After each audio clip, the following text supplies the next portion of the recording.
One for the one and only DNVR.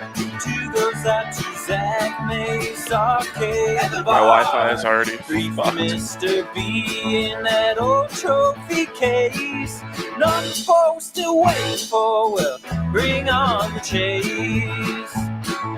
Out on the field, a mile high, Broncos win is our desire. Coupled with Breck, Brew, and a friend, bleed orange and blue to the bitter end. Come and join us, DNVR. We are DNVR. We are DNVR, and we are live from Studio C. Wi-Fi is great around here. Some may use another word for it. What a way to kick us off. I love it. You know what? Every once in a while, it's good to get the show started with a smile. Screw this. They always amazing. happen when we're working remotely, right? I know, yes. Yeah, never in person. Yeah, working remotely sucks, in my opinion. Anyways, we are presented by msudenver.edu/online. Make sure you have good internet if you're gonna go to MSU Denver. But other than that, you won't have any problems. You can work from the comfort of your own couch. You can hang out and get a great education from anywhere in the world with MSU Denver online. And MSU Denver students work twice as many hours as students attending any other college institution. So check them out.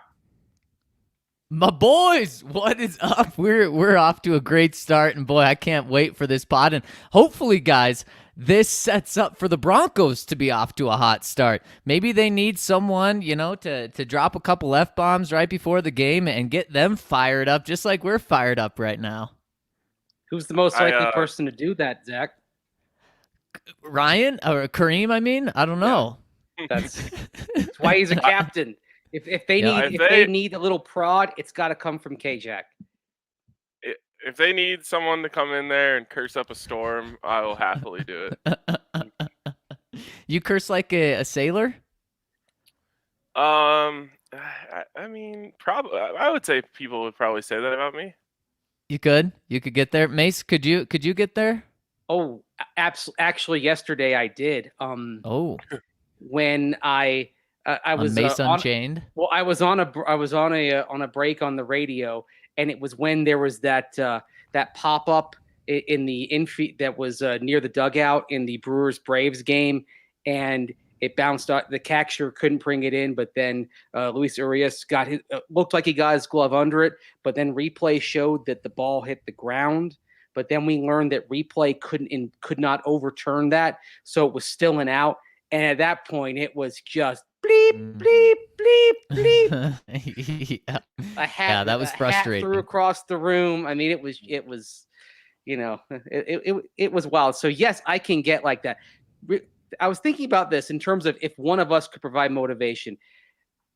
RK, you've said you're watching Ted Lasso. Have you added any episodes since last we brought it up? No, I literally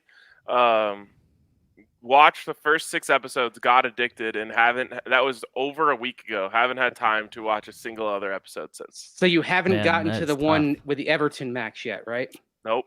Okay, because what we're talking about in terms of Spoiler? If one of us were giving some motivational speeches, when you see that episode, you'll know what I'm talking about. Because okay. Yeah. Speaking of episodes, really, have you guys seen Squid Games? No. No. Also, I don't Have believe you there's heard- an S on the end of that. Oh, Squid Game? Okay. I think okay. so. I think so. Yeah, it's apparently just the hottest thing ever, and I felt like a loser for being the only one to not watch it. But hey, if you guys are joining me, I'm cool with that. It took me a long time to get around to Ted Lasso. I'll probably finish it sometime around like 2025.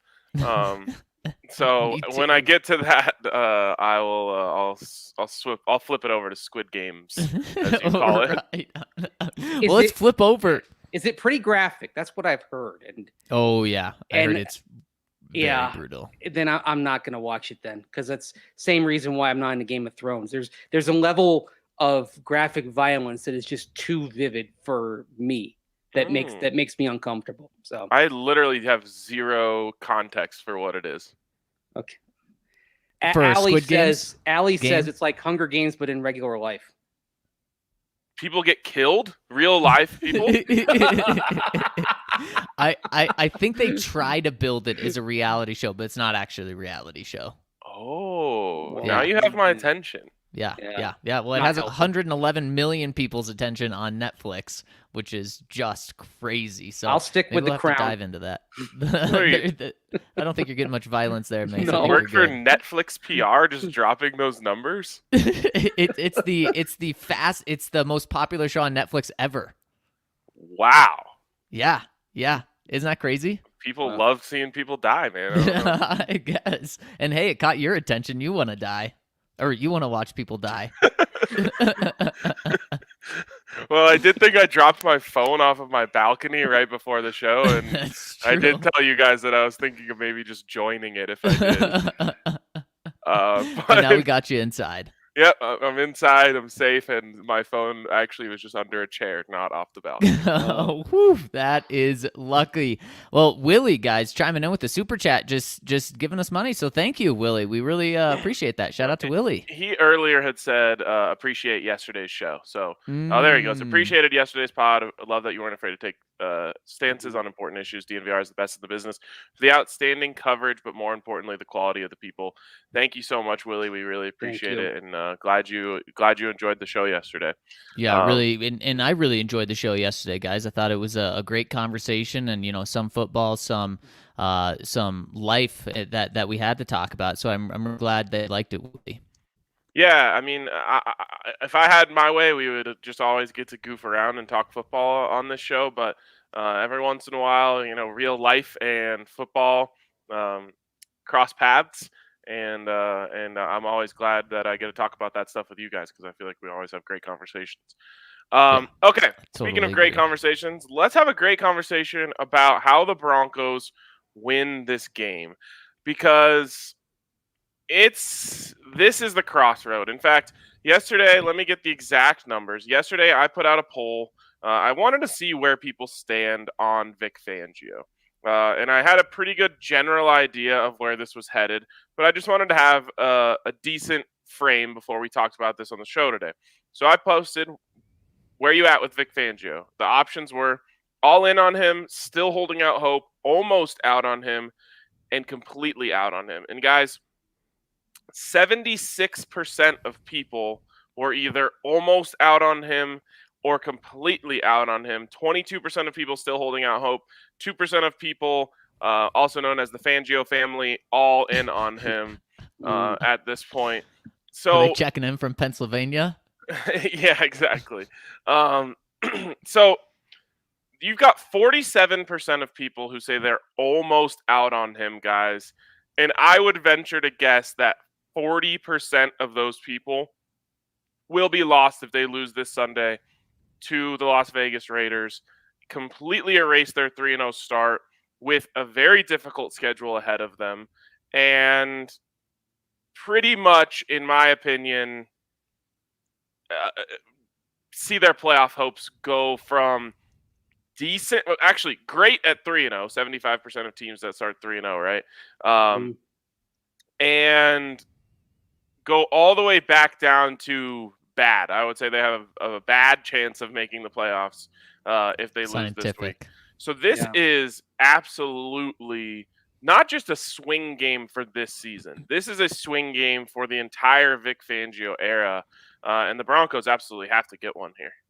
They have to. I mean, this, I hate saying must win early in the season, but guys, this truly is a must win, because then again, you go and you play the Cleveland Browns in a couple days later on the road, Thursday night. That may be the most difficult game on the schedule now that the Chiefs look vulnerable. That really could be the most difficult game on the schedule. So then you're staring at a 4-game losing streak if you lose that game. But if you win this game, guys, we broke it down a bit yesterday. If you win this game, you'll have a winning record by the time the bye comes around. And then in the final stretch after the bye, you've got everything in front of you that you want. However, if you lose this game, guys, the train has completely fallen off the tracks and it's rolling down the hill, and there's no stopping it. Who says that they beat the 2-3 Philadelphia Eagles at home? Who says that they beat the 2-3 Taylor Heineke-led Washington football team? I think they'll still win those games, but I wouldn't be willing to put the mortgage on those games if they're not able to beat the Pittsburgh Steelers, who are 1-3,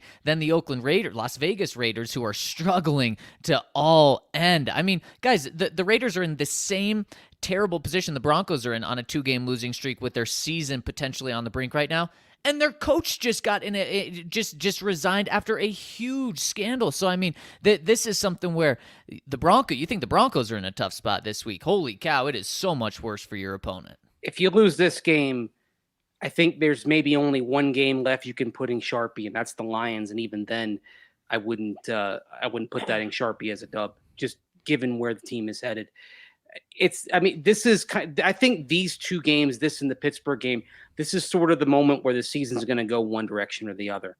And the interesting thing here is when you do have a coach who, if they're 3-3, 3-4, if they lose this one and then lose to Cleveland, you have a coach and a staff that could be in some trouble, and the seats could be hot. I mean, frankly, guys, that's where you start seeing players playing for themselves and not for the collective as a team, not playing for the coach. And making that's business decisions. Yeah. I mean, that's why when we were going through the season in week by week back in August, early September, one reason why I said the floor was still pretty low, 5-12, 6-11, was the possibility of a season that just went off the rails if guys just kind of checked out. And that's where you could be headed if you lose these next two games. I mean, look, if they lose this one Sunday and they probably lose to Cleveland after that, you are talking about probably being sellers at the deadline as well. There's a lot. There's so much in play right now. Yeah, and Mace, also with the narrative, if the Broncos lose this game, what everyone is going to say, and it's going to start bleeding into the locker room, is, yep, this is just the Denver Broncos team of the last 5 years. They're better than the worst teams in the league, and they can handle those teams. They're not going to go winless, obviously, but they can't compete with any good teams, so this is just going to be a worst-case scenario where the Broncos end up anywhere between 5-11 or 5-12. Now, since they have those 3 games, I don't think it would be that, but like a 6-11 and an 8-9 team. And as we know, guys, and as we've lived, that's kind of the worst place to be. And if you lose this game, people are going to say, well, you're going to beat Detroit. You'll probably, steal one of the other games you're not supposed to win, and you'll beat, one or both of Pittsburgh or Washington and the Eagles, and boom, there you go. There's your 8 wins. There's your 7-9. There's your 7-10, 8-9. Yeah, I'll put this simply: if the Broncos lose this weekend, watching college football on Saturday will start being homework again for me. That's where we'll be looking, and no one wants to see that happen, boys. So let's jump in. It's Whiteboard Wednesday. Let's see what the Broncos need to do this week to get a win over the Raiders. Let's do, how many bullet points do we have? We got 5. We got 5. All right, let's do 2. Hold up. You have 10 fingers. It's 10. Let's just 5 twice. 5 twice. Just doubling down on 5. Let's do 2 in this segment, and then we'll hit a break and get to the others on the other side. All right, so let's hit this first one. These are that was last week's, I believe. There we go. Expect the unexpected. Mace, you want to talk about this one? Here goes Zach with the more PR for Squid Game. Just wait. There's more that could tie into Squid Games later. Oh, yeah. I guess so. I may have to overcome my sensibilities and watch that. I'm going to know what everyone is talking about. But you have a new coach in Rich Bisaccia. And most importantly, I think, on the offensive side for the Raiders, you have a new play caller in Greg Olson, who has been John Gruden's lieutenant. And this is where maybe you start kind of expecting that they might change their point of emphasis. We know that John Gruden does like to make sure he sets up the run, maybe to a fault. But if you have Derek Carr offering a little more input, whispering in Greg Olson's ear, perhaps this is where the Raiders say, you know what? Let's turn it loose. The strength of our team is in its pass catching targets. Darren Waller, we'll get into him in a little bit. Hunter Renfrow, Henry Ruggs, when they've uncorked it to him, they've opened up the offense. So I would say go into this, and while you can study the film and study the tendencies, know that you're probably going to see some things that you haven't seen before. And also another thing with a special teams coach being the head coach, guys, and this is bad news maybe for Tom McMahon's unit, maybe expect some trickery on the special teams units as well. So you have to go in and know that while you can get a lot out of the film, that you have to be on guard for pretty much everything because the slate is wiped clean with a new head coach. Yeah, you're 100% right, Mace, and that's something where the Broncos have to be ready for in-game adjustments. Don't wait till halftime. Be ready to change stuff after the first drive, and that's something that I don't think we've seen a lot with this coaching staff, and so I hope that's something that they're willing to adapt to this week. Yeah, in-game adjustments are really important. I do have to say that Peyton Manning put an official end to halftime adjustments during one of those Monday Night Football broadcasts, when even he is saying that no one makes actual halftime adjustments. Right. Then I actually believe him. Like, I've heard that from different players throughout, and I'm like, yeah, I don't know. Like, the real ones are probably doing it. When Peyton was like, yeah, I know, everyone just like goes in there and takes a piss and then Eats oranges. Yeah, there's a quick conversation with like a focus or an emphasis in the second half, and then everyone goes back out. Yeah, seriously. So Mel Tucker's halftime adjustments from Nick Saban being life-changing weren't necessarily that. Hey, maybe deep. Nick, and I mean, college football halftime is 5 minutes longer. So No, there you go. You can Eight get minutes so much longer. in. So What 20 is it? minutes, right? Yeah. Oh, so it's 8 minutes longer. Yeah, because NFL is 12. That is crazy. Imagine my surprise when I was watching Sunday Night Football and didn't realize there was a lightning delay, and I was like, this is the longest 12 minutes I've ever been a part of in my life. Life just slowed down for you, Ryan. It was fantastic. It literally, I think did I tell this story already on the show? I think it was off the show. Okay, yeah, I ordered DoorDash, and it said like it's gonna be 40 minutes or whatever, and I was just kind of sitting there scrolling the internet or whatever, and I got the notification like your food has been picked up and is on the way, and I was like, man, that was fast as if halftime hasn't even ended yet, and they're already on the way, and then that's when my brain started clicking on, realizing something else was going on. I went on a walk during halftime and kind of left near the latter part of halftime and knew I was going to miss some of the third. Came back and it still said halftime, and I picked up my remote to see if it would like get it back to live because I thought it had paused or something. I mean, it was perfect. Go for a walk, come back, and it's still halftime. Zach loves a good walk. The man just loves a good walk. Love a good walk. Something else I love, guys, is this second whiteboard bullet point. No easy cheese. You done. I'm done giving quarterbacks easy cheese, guys. I'm done by letting these guys just pick apart the offense or pick apart the defense because you know what? It turns into big plays and it turns into Chase Claypool tearing down the middle of the field with the ball. Von Miller's just chasing him. I don't want this easy cheese given, especially to Derek Carr, guys. He's a guy who, against the Broncos, he completes like 86% of his passes game in and game out. Don't let Derek Carr eat. Take that cheese away. You're going to have a bad time watching this game. No. I really think the Broncos' approach is going to be like it always is against Derek Carr, Yeah. which is let him dink and dunk his way between the 20s and make them settle for a field goal. And you know what? That worked the Vic's first year. I believe they went 1-1 against the Raiders in Vic's first year. Last year, 0-2. Now, I know that didn't help when Drew had, 4 interceptions in that game last year, but so you got to do something different. You got to do something different, Vic. Yeah. I mean, you're telling Vic Fangio, I don't know, he's got to do something different. I just feel like it's tough to teach an old dog new tricks. I think he's going to play his defense, which is sitting in kind of soft zones and bend don't break. That's what they do. They play bend don't break defense. And to be fair, they've actually had success keeping them out of the end zone sometimes when they play this. And even previous Broncos coaches took the same approach to playing Derek Carr. I can't stand it.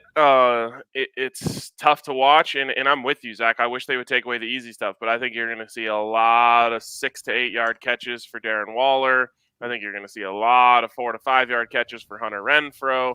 And what worries me is that just by human nature, when they do that, Justin Simmons and Kareem Jackson's eyes are going to start looking a lot more in front of them. And Henry Ruggs is a special player out there. Obviously, they got beat by Marquise Brown on this sort of thing, and I'm worried that that if you get lulled into that easy stuff too much, you start, especially a guy like Kareem. Not to say he's going to get beat, but he's a guy who, if you start throwing that short stuff in the middle, he's licking his chops, saying, "I'm going to blow someone up." And all of a sudden, you start taking a step forward, and you look over your head, and Henry Ruggs is running deep. So if you can take away that big stuff and just allow them to, lull themselves to sleep almost a little bit, going for the short stuff, maybe you get a couple drops in that, this, that, and the other thing. But if you cannot afford to get burned by Henry Ruggs or to get seamed by Darren Waller, and that's a tough task. These Raiders are a little bit different than the ones of the last, even 4 or 5 years. They are capable of big explosive plays. Well, you remember last year in week 17, guys, Derek Carr actually threw a couple of picks. Now, Carr was pushing it down the field more than he had been in previous games against the Broncos. Those were literally the first interceptions he'd thrown against Denver since October 2015, when Chris Harris Jr. had that pick 6 back in Oakland. So was that a sign of what Derek Carr is going to do going forward? Is he going to push it down the field more, or was that just, it's week 17, the game doesn't mean anything, let's just wing it around and have some fun? And I think we may see kind of a somewhere in between the two of them. He does push it, but if Hunter Renfrow is there underneath and he's just turning on that little 7-yard curl, that he'll take it all day.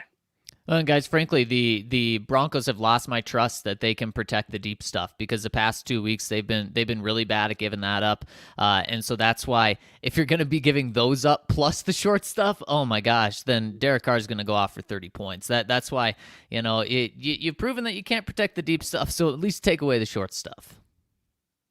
All right, we will get to the rest of these in just a second. But first, I want to tell you about our friends over at Breckenridge Brewery, the absolute best beers in the world.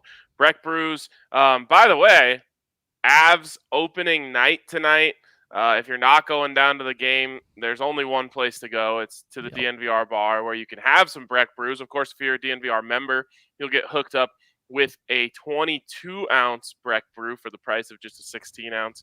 And those things, man, those will last you a few minutes there if you're watching hockey, especially because you got to pay attention so much.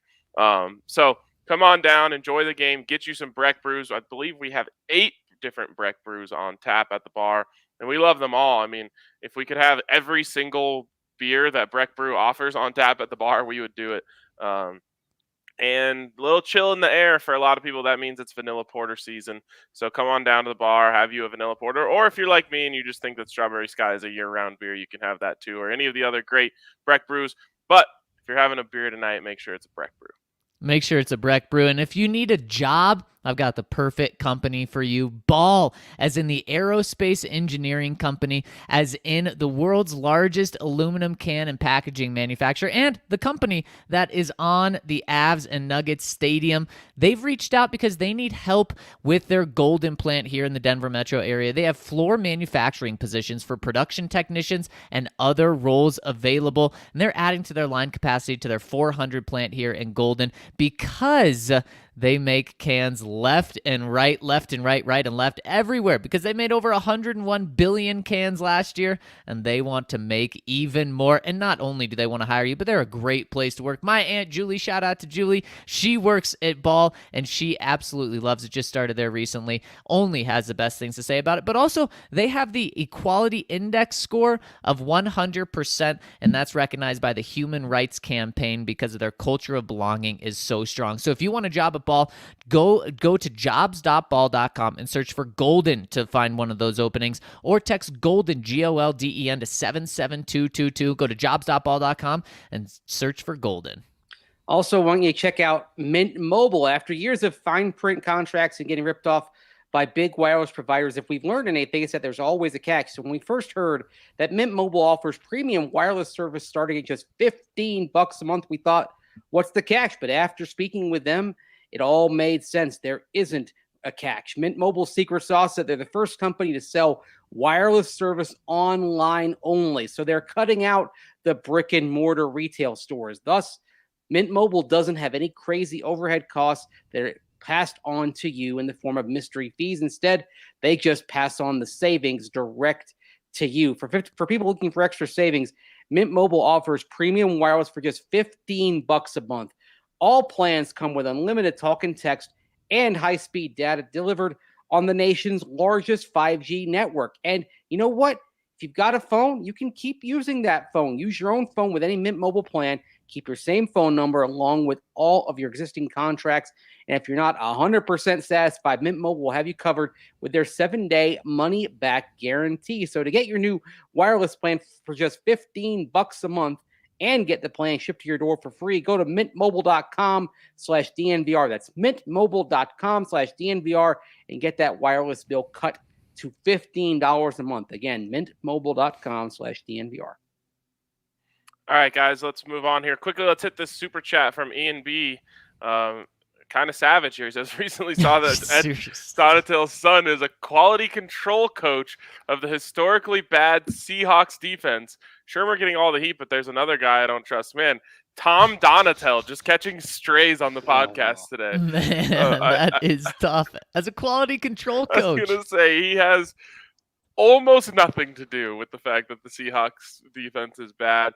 And to be honest, Ed Donatell has very little to do with what's going on with the Broncos defense. He's not the play caller. He's essentially just Vic's, kind of right-hand man. So I just don't have any ill will towards Ed Donatell. No, I don't either. I mean, if you want to get mad at him, you'd look at the secondary, because he's kind of the de facto secondary coach, and the secondary has been disappointing this year. But guys, there's no way that I see Vic Fangio firing Ed Donatell. The only way I see Ed out is if Vic is out. Yeah, I agree with that completely. All right, let's move on back to the whiteboard here. What's next? All right, let's get to this another one. And Ryan, it is put Darren behind a wall. Mace, you want to explain?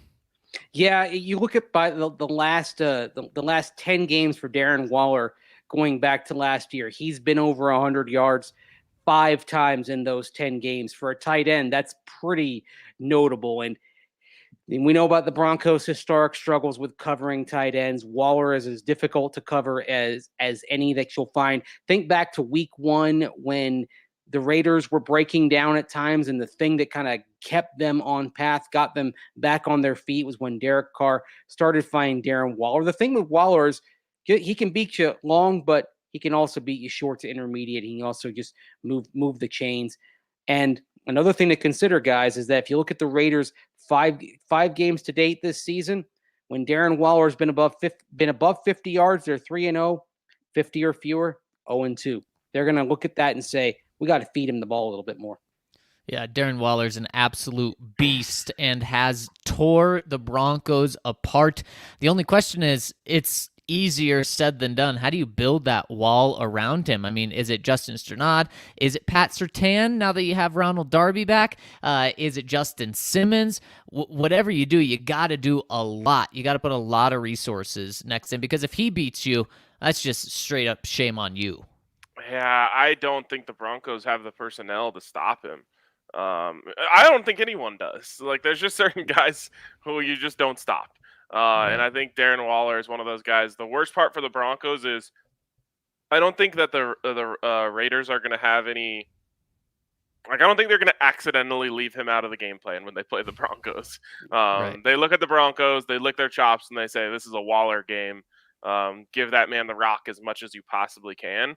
And like I said, it's not a knock on Justin Sternad. It's not a knock on Pat Surtain. It's not a knock on Justin Simmons. It's not a knock on any of these guys. I don't think he's a coverable person. So you have to, you could double him. But we know that exposes you in a bunch of other ways. So you're just going to have to hope to keep him in front of you and try and make a couple plays on the ball.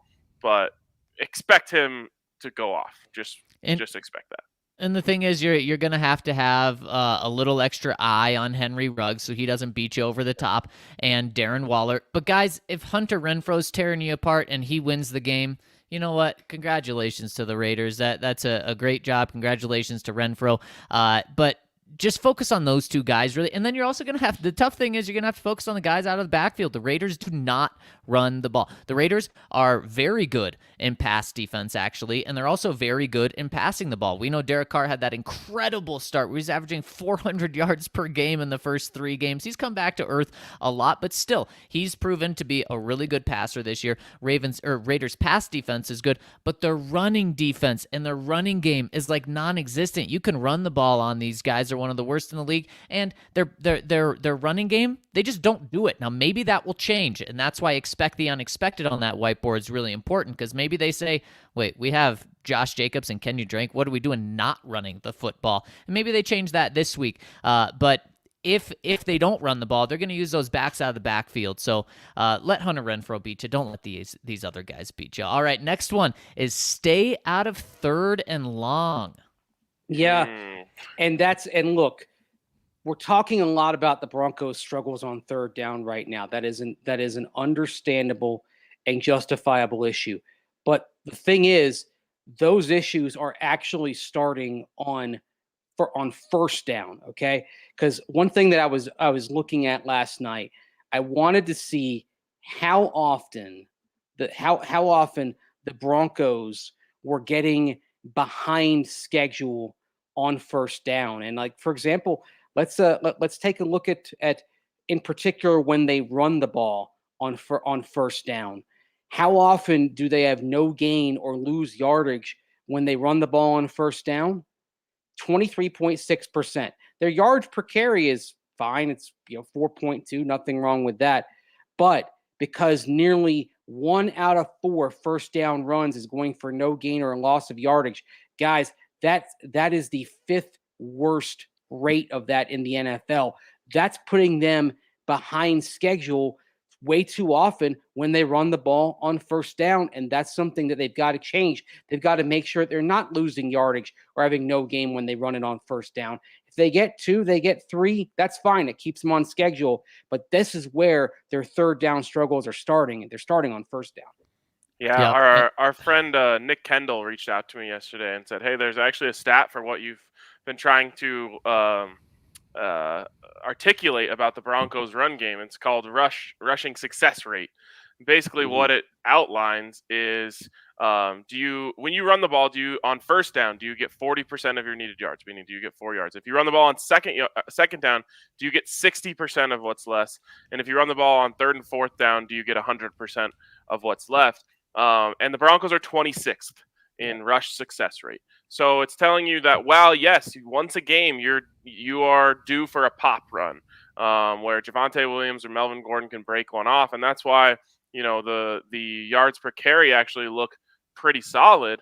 The Broncos are not succeeding in accomplishing what you set out to accomplish when you run the ball on 1st, 2nd, or 3rd down. And that's a problem.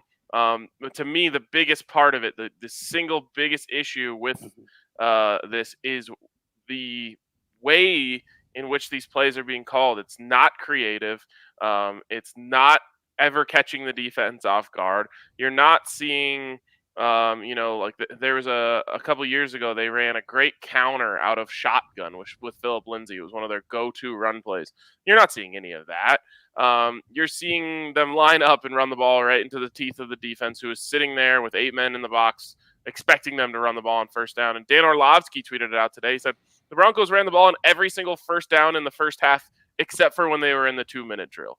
It's like, come on, man. Like, you have to have some semblance of creativity when you go out there and you're planning to call a game, and Pat Shurmur isn't doing it. Run, and pass, that's why. Yeah, that's why creativity is going to have to be key for this. And guys, our 5th key is rush and cover.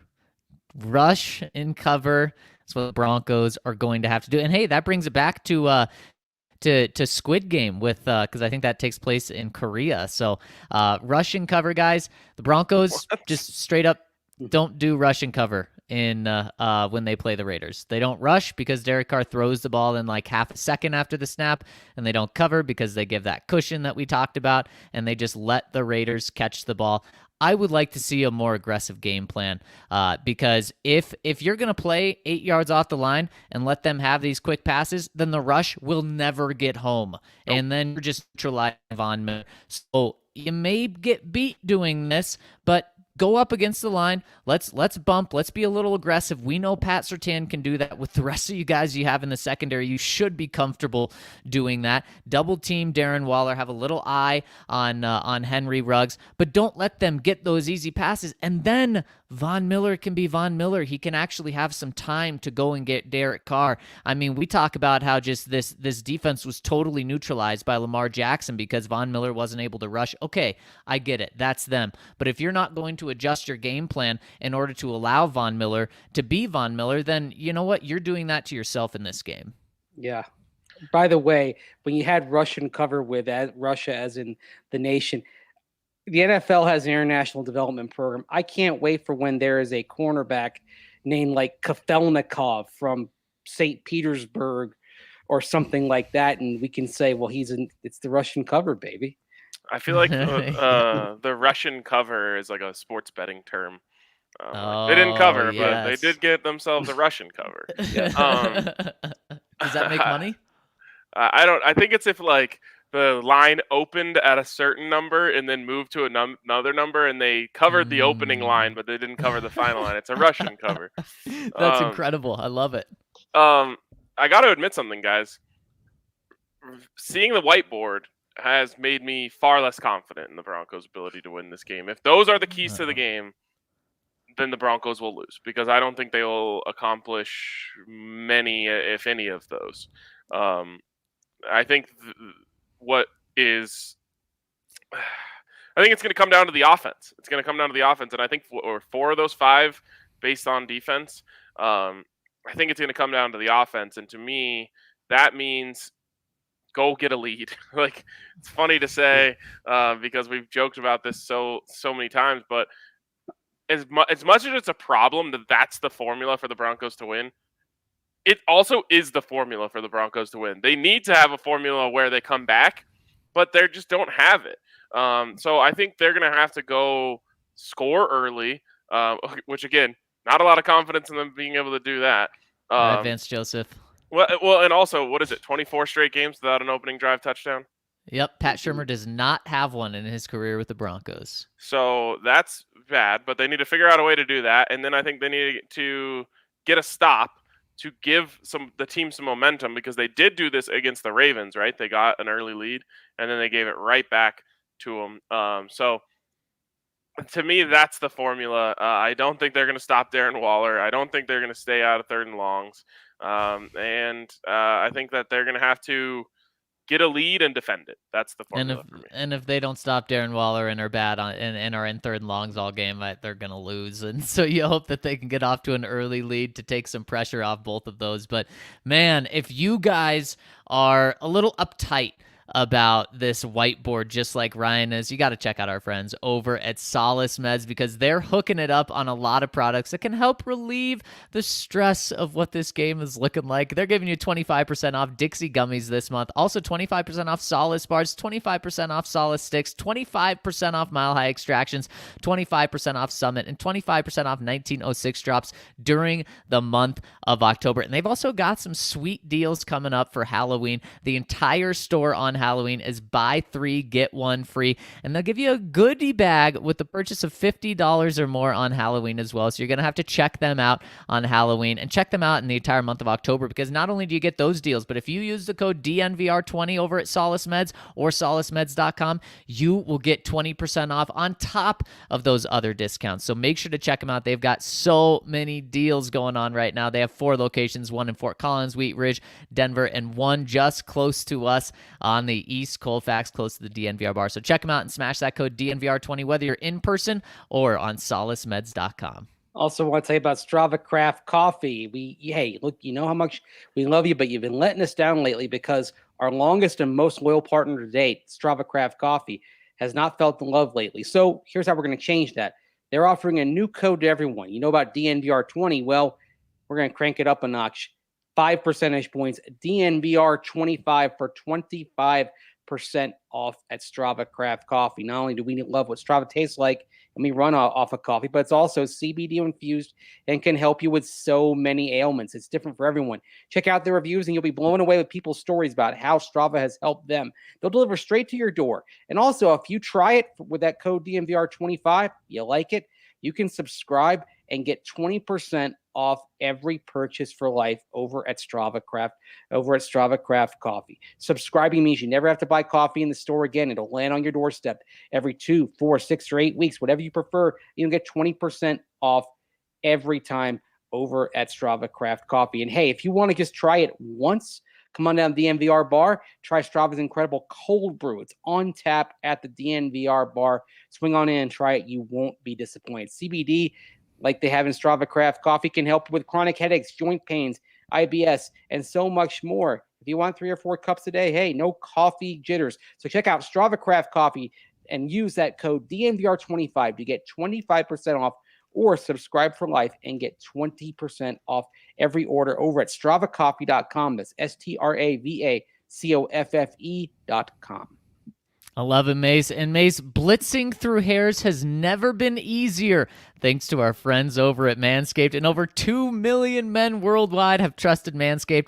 By using the code DNVR at Manscaped, you'll get 20% off plus free shipping. And guys, there is no better place to go to get the best products out there. And of course, I have to start with the Lawnmower 4.0. It will keep you safe with their with their advanced skin safe technology. It makes sure you never get nicked or cut. It also comes with a light that turns on and off, so you can use it when it's dark out. You can use it when it's light out. The battery life is fantastic thanks to the wireless charging, and the game changer is it's completely waterproof. So you can take it in the shower, take it in the pool if you want. You can, of course, do it when you're dry as well. But it is the best razor out there. And guys, they've also got just the perfect package. It's called the Performance Package 4.0. And you'll not only get the Lawnmower 4.0, you'll get the Crop Preserver, Crop Reviver, and you'll get performance boxers and a travel bag at that 20% off if you use the code DNVR at checkout over at manscaped.com. You also got to check out the Weed Whacker for those nose hairs, ears hairs. It comes at some point for everyone, and the Weed Whacker will help protect you when those hairs start coming out. So make sure to use the code DNVR over at manscaped.com to get 20% off and free shipping. Well, Mace, let's talk to the people, see what the vibes are like today. Obviously, they've kind of been down. Now that we've moved on from the Steelers game, let's see if vibes have started to get a little more optimistic for this game. And the first comment is coming in from Fangio Schmangio. He says, beware the interim coach bounce back after a scandal or tragedy. Often, it galvanizes. There we go. Galvanizes the team the first week, running high on emotions. Us versus the world mentality. Then the wheels fall off next week. Regardless, whoever the interim head coach is, he will still outcoach Fangio, Smangio, Shat Permer, and Tom McMeh and make them look like the inept, makeup-less clowns they are. Holy smokes. This is from Fangio, Schmangio, remember. Bring out the clown car before the game. Give the fans a real show. Oh, my goodness. Well, we certainly know where he stands. Yeah, the one thing I'll say is that, first of all, I think back to the Broncos back in 2010. Here's an example of how it can go the other way, because they get rid of Josh McDaniels. They moved to Eric Studesville, and I believe they got blown out 43-13 in Arizona right after that. So it can go either way. The thing is, though, there really isn't a template for a coach departing like this, as in with not only scandal, but with the team 3-2 and having had a couple of solid wins already put in their back pocket. The Raiders justifiably, I believe, fancy themselves the playoff contender. They've done quite a few things right, at least before the last couple of games, Zach. And so this is one where it's really hard to project this. I think that's why you kind of say expect the unexpected, because there isn't an example of it happening quite like this. Usually when a coach gets fired, it's because the team is doing terrible. Yep, exactly. It's a very weird situation, especially it happening on like a Monday night. And like we said, Mace, they're probably starting to talk about the Broncos for the first time today, which is a little interesting there. All right, next one coming in from Jock. He says, ran a marathon over the weekend. Congratulations. Was it the Boston Marathon? You got to let us know. And had Cottonwood Mile playing as I came around the corner on the last turn. It was pure bliss. Cheers, boys. Oh my goodness. That's giving me the goosebumps. That is so cool, Jock, and congratulations. And shout out to Pleasure Horse. Yes, nice. Appreciate that. Jazzy Bronco. Hey, guys. Thanks for the content. Fun's got a little tight over the last year, but you got me back. Hey, welcome back. We're glad to have Jazzy Bronco. Welcome to must-win week, and I think we need all the help we can get. So if that includes a coaching change for the Raiders, count me in. Working backwards, we have 2 losses now. And if we count both Chiefs games, a Chargers split, and Cleveland as losses, that has us at 6. And since we will likely not be in with more than 7 losses, we cannot drop this one. That would require us to win all their games or pick up a win in one of my losses, and I can't see that happening. Time for the coaching staff to step up. I think the podcast on Monday did a great job detailing the problems. The worst part for me out of all the issues was the lack of aggressiveness on third down. There was one time in the third quarter on a 3rd and 9 as they were coming to the line, I said, watch us get 6 and then punt. That's exactly what happens. If our season is on the line like I believe it is, we have to be super aggressive and do everything we know how to do to come out with a win on Sunday. Wish I was on the bus with you all on Sunday. Doesn't look like I will get to Denver for a game this year, but hoping we'll have something to play for in December in Vegas, as it looks like this 42-year-old lifelong Bronco fan will get to attend his first NFL game that day. Go Broncos, go DNVR.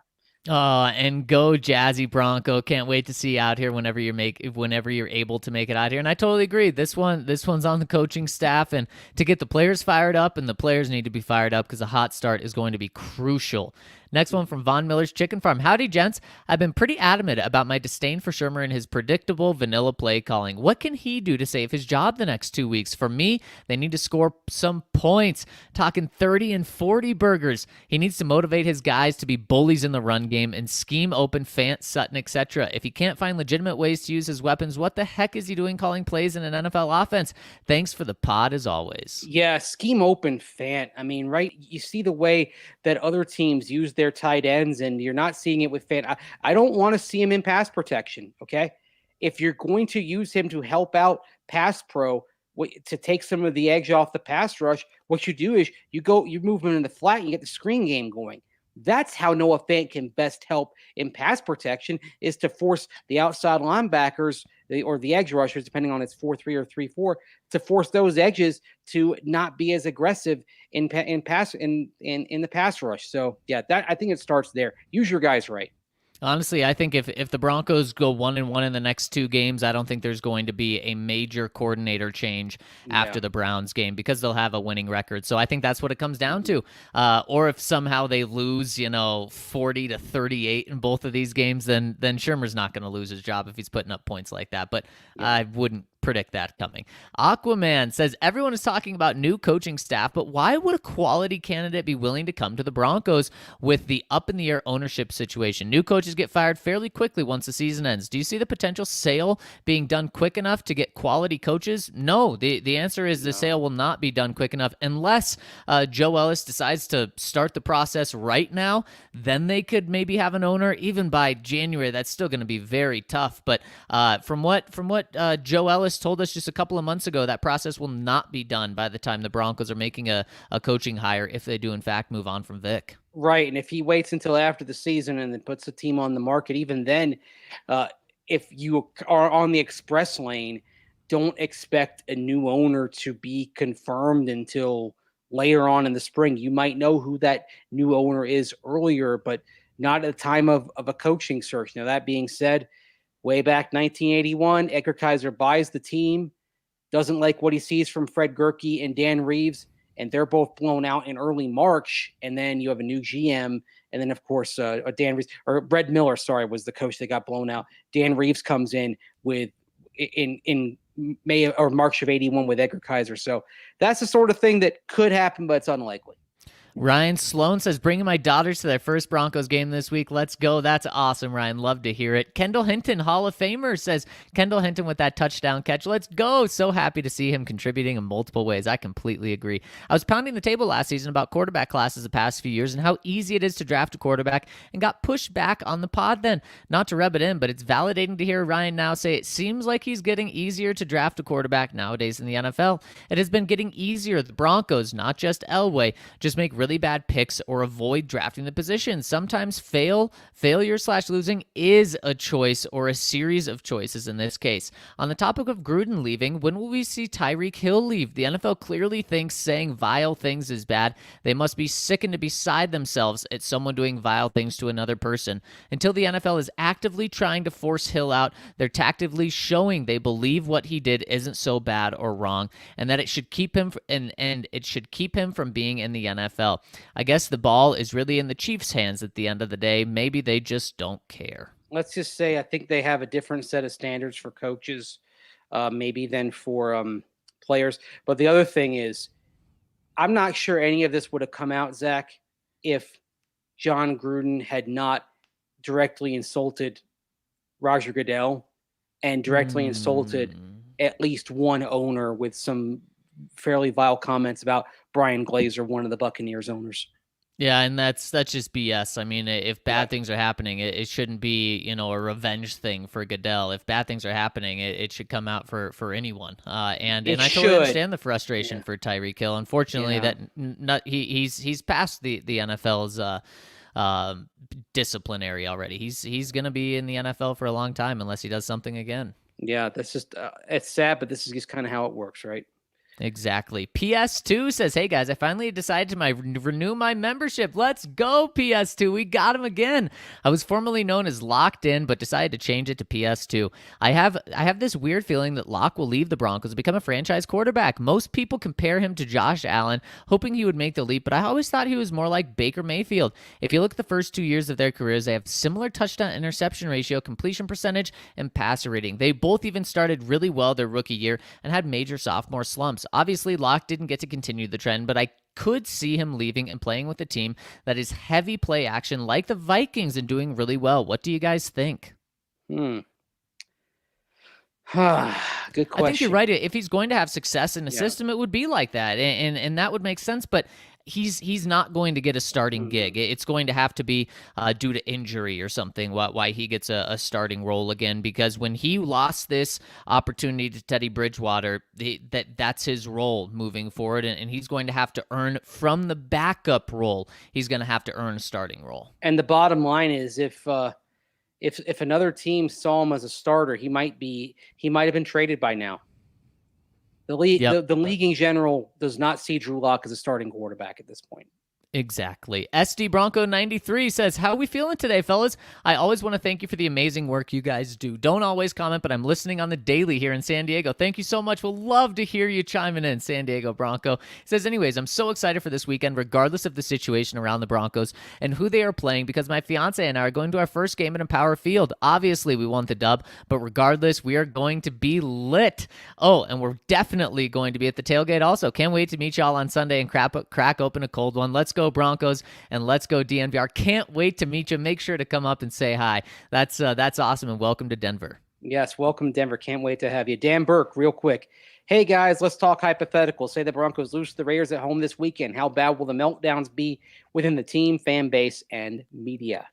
Oh, it'll be really bad. The meltdown will be huge, Mace. From all of those standpoints, and there's not going to be much time for the meltdown to really get going, because then they have an opportunity to lose again, or I guess have a very surprising win on Thursday. But that's what's so tough about this game is, man, you could have 2 wins in 4 days and really turn your season around. You can go 1-1 and keep this thing alive. Or if you go 0-2, man, it's going to come crashing down very hard, hard. And I would also say this.